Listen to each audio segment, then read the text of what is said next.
Good afternoon, ladies, and welcome back to Confidence Leads to Success with me, Elif Köse. I am so excited to introduce you my guest today, Vanessa Cuddeford. Have I said that right? Perfect. Absolutely perfect. I am so excited to have her here with us because I didn't realize we met quite a while ago, but sometimes life brings you together again, and we met again over Facebook, and then I thought, wouldn't it be amazing to have this wonderful woman to help us how we can find our voice to be able to speak up for ourselves and have that self-belief and self-confidence, um, what we stand for, what our values are, and she helps women to find these and help them and support each other and believe in each other. And I'm so excited to have her here. Vanessa, could you please tell us how you started this and what's your story? I would love to, Elif. Thank you for having me. And as you say, it's so nice to be back in contact with each other because I first met you when you were just starting out your fashion business, and your beautiful shop is in the village that my parents live. And, obviously I go and visit my parents, and I've seen your beautiful clothes in the window. I've bought some of those beautiful clothes from you over the years as well. And I've seen your business grow and thrive. And it's lovely, lovely to see you making these wonderful things and doing so well. So thank you for having me on your interview series. And it's a really good fit, isn't it? Because obviously you're helping business women to feel confident in their business. What I do is help women to speak confidently because I've been through that journey myself. So for the last 20 years, I've been working as a journalist for various different news organizations. I had one of the ITV regional news programs. I was the main anchor. That was my show in the West Country. And I did that for a number of years. And it was when I was doing that program 5 nights a week that suddenly I became overtaken with speaking nerves. It had been growing for a little while, but there was one particular event when I was interviewing a well-known politician. I knew that interview was going to be really scrutinized, and I choked on air. I literally choked and coughed and couldn't get my words out. And so my co-host had to take over, and he carried on the interview. But I felt horrific. And afterwards, my boss was very kind about it. And she said, well, you coped with it. These things happen. But it really started for me a chain of events that meant that I just completely lost my confidence on air. And I began to get very nervous, and I'd have panic attacks and stage fright before going on air, which was a horrible position to be in because I was doing this 5 nights a week live on television, Yeah. going out to hundreds of thousands of people, hating it. And so really, I managed to kind of struggle on for a number of months, and then happily I became pregnant with my little boy. And I thought, right, I just need to get to maternity leave. And then when I'm on maternity leave, I'll find a new job. I'll find a new thing I can do. And, that had been my plan really. But then when I was on maternity leave, I realized, well, actually, there's a lot about this job that I do love. I love being a journalist. I love telling people's stories. I think it matters. I just need to get over Absolutely. the fear thing. So I tried a lot of things, and over the course of a year, 18 months, found my own toolkit. Partly I had some cognitive behavioral therapy to help me. I also worked with speaking coaches. I spoke to a lot of other presenters, quite high profile presenters who you would recognize on television, who Mhm. said that they struggle with this too. And that just really sort of took the pressure off and made me think, well, I'm not so weird. Everybody has these moments where It they takes struggle. pressure off me as I hear your story because we would not actually think that. No. It, it's great. Thank you. Keep going. Well, I'm so glad. Yeah, because it's funny you say that because, I went through my own journey and managed to get back on air and went on to work for the BBC and NBC in the US and enjoy it. Um, Even Turkish TV you worked yes, for. yes, Amazing. exactly. TRT, they say in Turkey, don't they? TRT, we That's say in the it. UK. Yeah, yeah, the national broadcaster. But what I realized in that time when I was overcoming it is I am not unusual. And really, when I looked into it, up to 70% of people don't like speaking. And we've spoken about this, Elif, haven't we? That when you Yes, first started organizing your events, you didn't want to speak and you put the spotlight on other people. And that's you've right. really grown in confidence since. And now you're doing this and it's incredible and you're brilliant at it. Um, but that doesn't, come naturally to everyone. You can No. learn to do it. And that's what I've gone on to do because when I overcame my own fears, some of the speaker coaches that I worked with to help me overcome my own fears said, well, come and work with us, come and help us. And what I realized was that in every organization I went to, there was always someone in that room who was great at their job. It was usually a woman, I'm sorry to say, but it's true. It was usually a woman who was great at her job, had loads of important stuff to say, but just felt afraid, and so stopped herself from saying it. And when I saw them, I thought, I know you because I've been you and I can help you. And really from that is where my business was born. And over the last 8 years, I've been running it, and now it's become my full-time job. I'm now no longer working as a journalist. I did my last presenting shift for the BBC a couple of years ago now. And this, helping coach women to be confident speakers, is what I do full-time now, and I love it. It's so fascinating because it is so true. When I first started, I used these as my my way of reaching out to loads of people, but I was always so nervous and I always felt so afraid that, because English is my second language, and at the beginning of my journey, it wasn't at the level it is right now, but it was good enough. Looking back now, I was good enough, but I didn't have the confidence to stand in front of people. And I remember my first ever event at the village, I was standing in front of like 115 women sitting and looking at me. And I had 2 fashion stylists, very good fashion stylists, as my speakers, because I wasn't confident. Even though I knew everything they had to say, I knew everything about fashion, like styling and color and what shape and what neckline to suit. But because I wasn't confident to do that talk, I had these amazing women to do it behalf of me. But over the years, hearing like your story, everybody has it. I thought, I got to do this. I got to keep doing it till I learn to trust myself, and the fact that nobody's going to say, oh, look at her, she made a mistake. They will just help you actually to correct yourself if you are wrong, not in a kind of making fun of you. It's more like helping you. And that once I felt that together feeling from other women, this is why I feel empowered by other women. I thought, this is my time to help others to hear your story and everybody else's. And you're doing an amazing job, aren't you? This is what this whole series is about, what your group is about, it's what your work is about outside your fashion work. And your story is so common. And it's interesting how you were saying that, you know, initially you thought people might kind of judge you. And we often set this standard for ourselves that's way higher than anyone else would set, you know, and now you can look back and say, well, actually, I was good enough then, but at the time it didn't feel like you were good enough.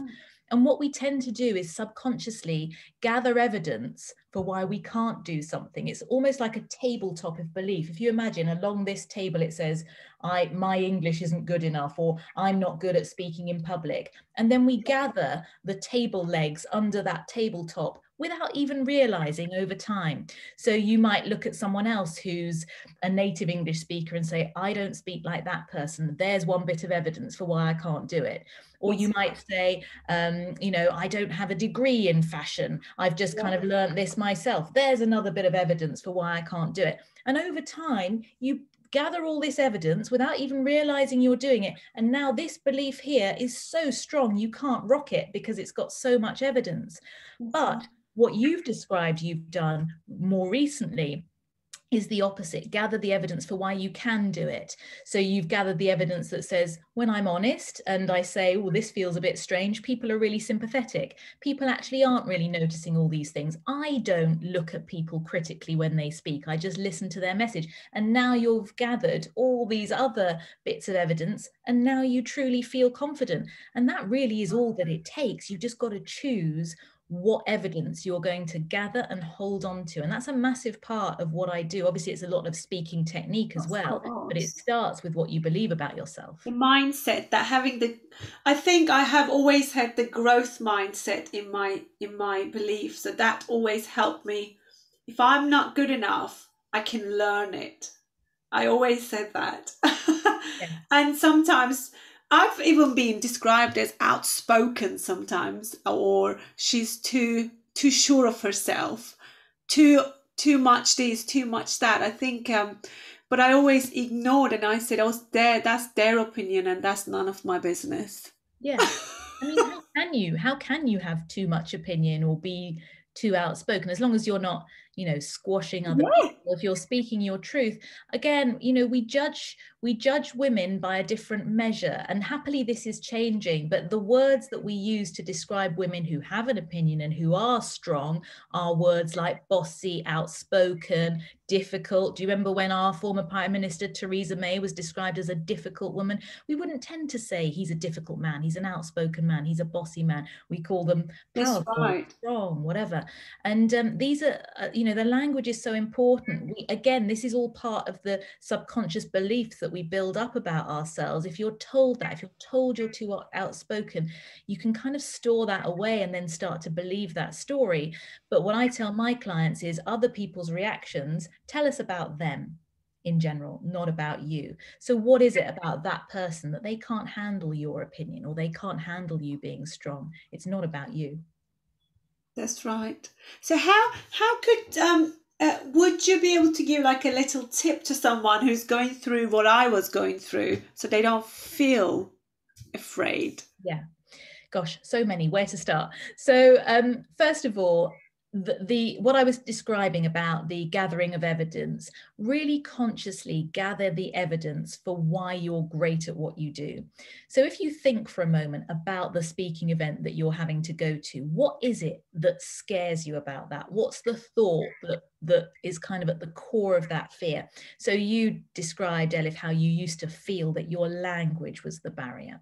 And then once you've isolated what that kind of core fear is, and there may be more than one, it's about building the evidence that supports the belief that you'd need to have. So in your case, it would have been, where's the evidence that my English is good enough to do this? Well, I work in English every single day. This person told me that I speak very well. I've always had top marks in my English exam. Whatever it is, gather the evidence, and choose to build the beliefs that you'd need to have.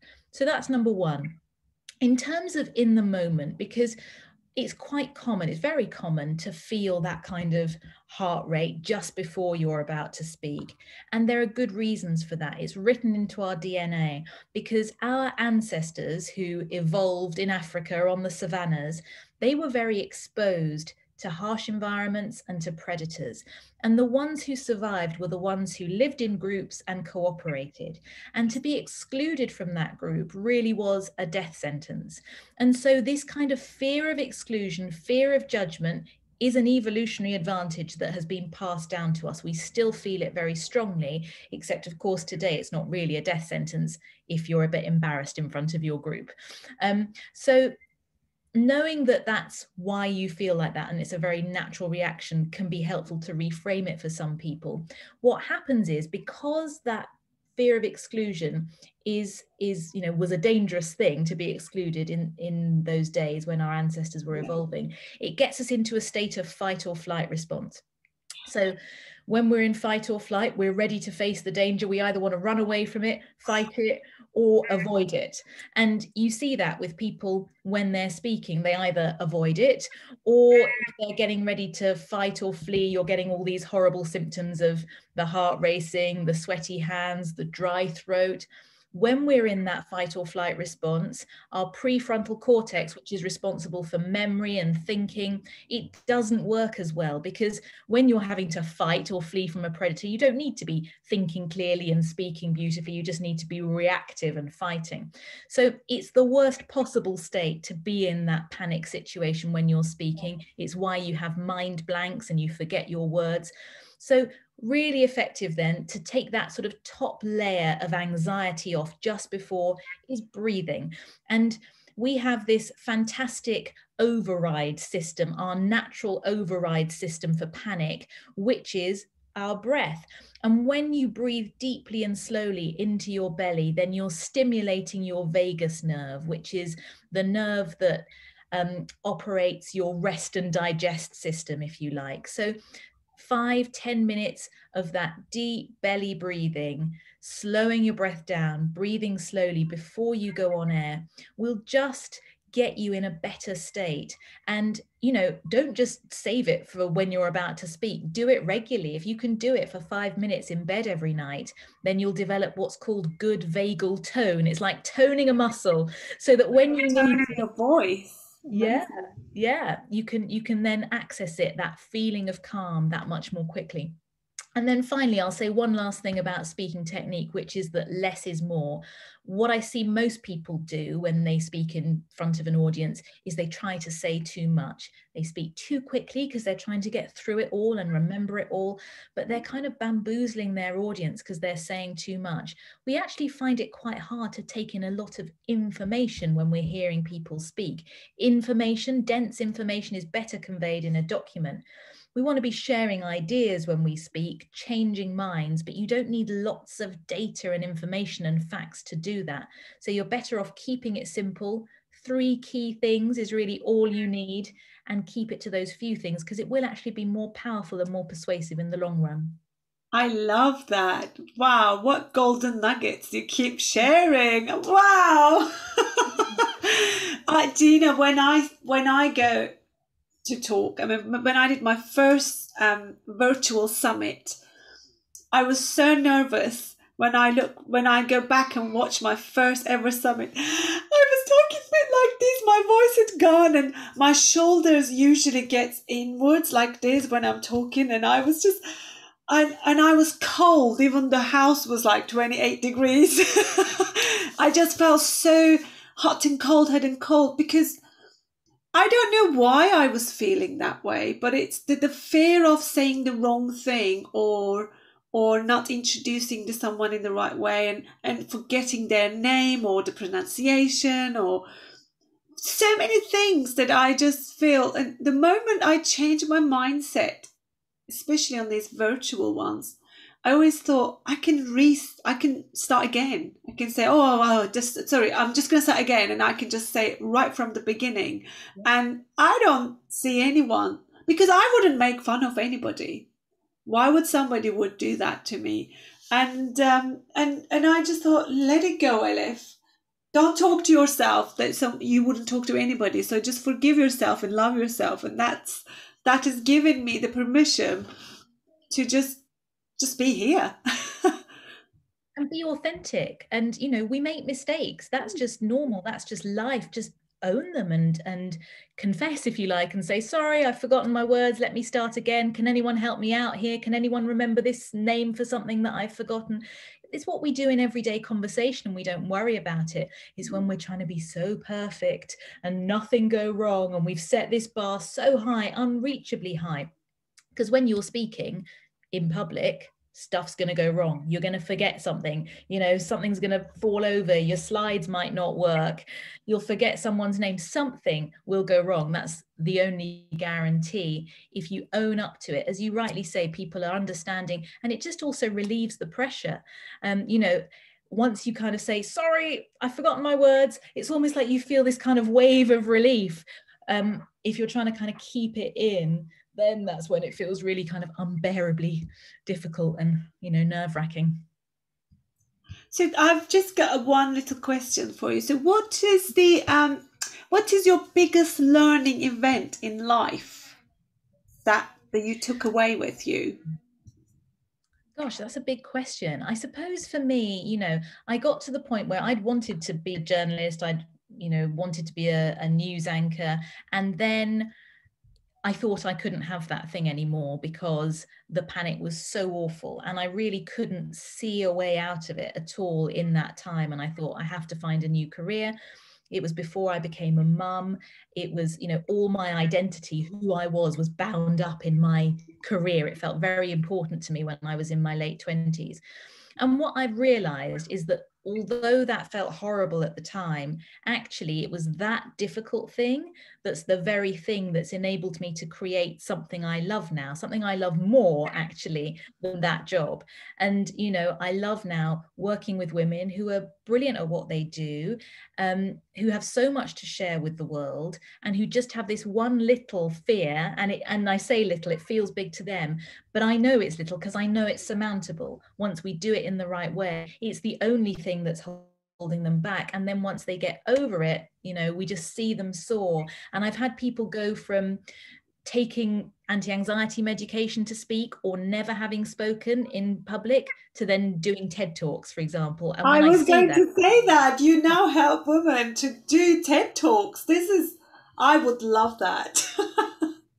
let's do it. Let's do it, Elif. It's amazing, actually. Once you get rid of that fear, once people know that they have the techniques to be really great speakers, then their horizons open. And it's not just about, I've got to give a presentation at work. It's about, get me on a stage. I want to do a TED Talk. And that is so exciting as well. Then some magic really starts to happen. One of the things I've noticed, including myself, that what happens is I feel, what have I got to say? Why do I think somebody wants to hear my story? That was one of the things that held me back, speaking about my truth and my background. And I have this friend, she just said, do you know how many people need to hear your story to feel stronger?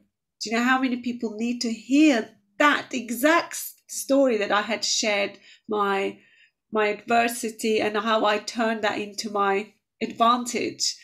And she said, do you know how many people need that? This is why you need to speak about it. And I thought, but who am I to talk to people? Who am I? And that kind of belittling myself was just so heartbreaking now looking back. Yeah.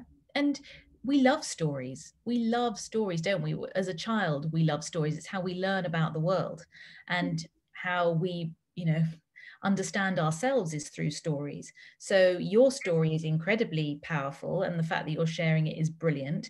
Where TED is concerned, stories are great. It's not just about a story for TED. What they want is an idea worth sharing. And a lot of people think, why me? What have I got to say?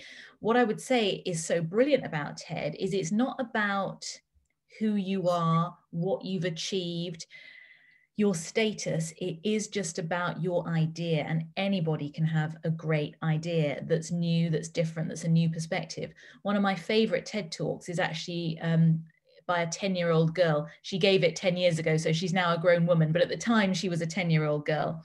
And it was all about what adults can learn from kids.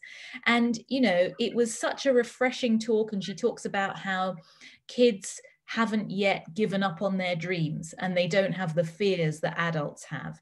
And it's a really It inspiring. gives me goosebumps. Yeah, it's amazing. You know, look it out. I'll have to send you the link afterwards, Elif, but it's been watched millions of times. But, you know, if you kind of think, who's that little girl to share anything with the world? She's only 10. Yeah, she's only 10, but she had this amazing idea. And that's all it takes, really. So who are you not to share your idea with the world?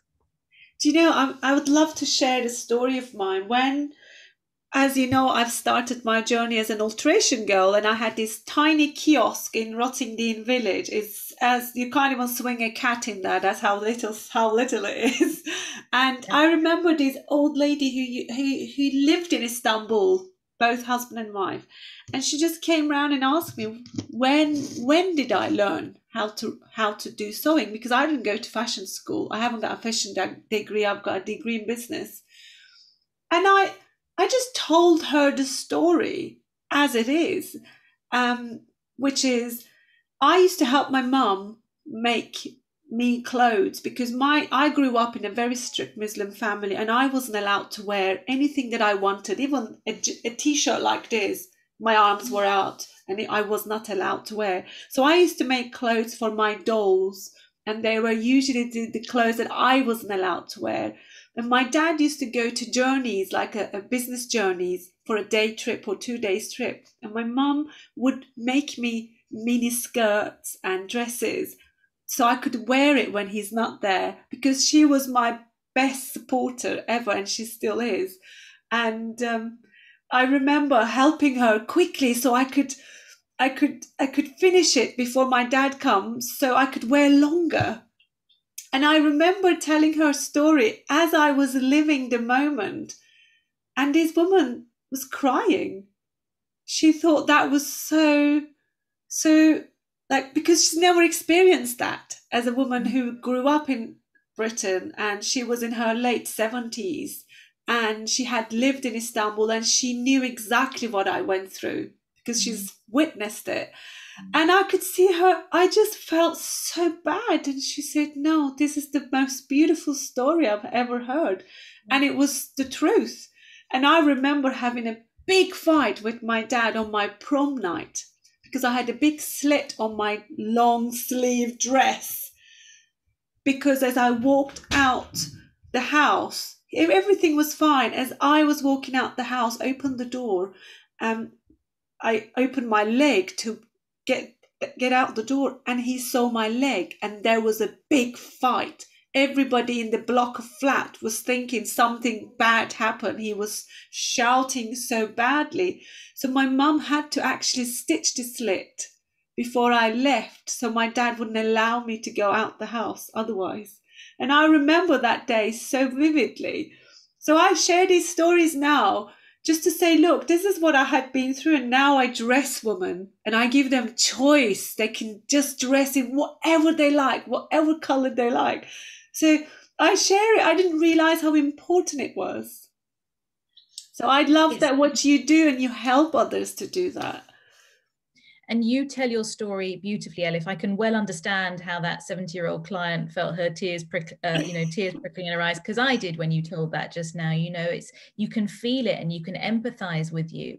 And that's another reason, isn't it, why I think your business is so successful, because it's born of this complete passion, and you've got a really strong reason why you want to do this, because you empower women, you make them feel great, you give them choice, all of those things that you just said. It's more than just a little decoration. It's about how they feel about themselves, and it's about their confidence. And so you have this really strong why, and it comes through in your beautiful clothes. You understand women, you understand how it makes them feel, and that's why your things are so lovely. Can I ask you one thing? Does this something to do with your passion? When you help people to be able to speak, women to be able to speak at TED Talks, do you also help them to find the right angle for their ideas?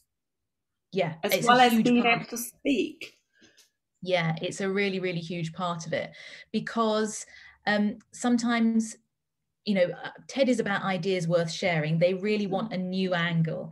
And sometimes we're not even aware of what that new thing is, how we see the world, but other people don't see it that way. And so sometimes people will come to me and they'll think their story or their talk is one thing, but then they'll say something to me and I'll think, no, this is new. This is what I haven't heard. You point their blind spot and you get it out.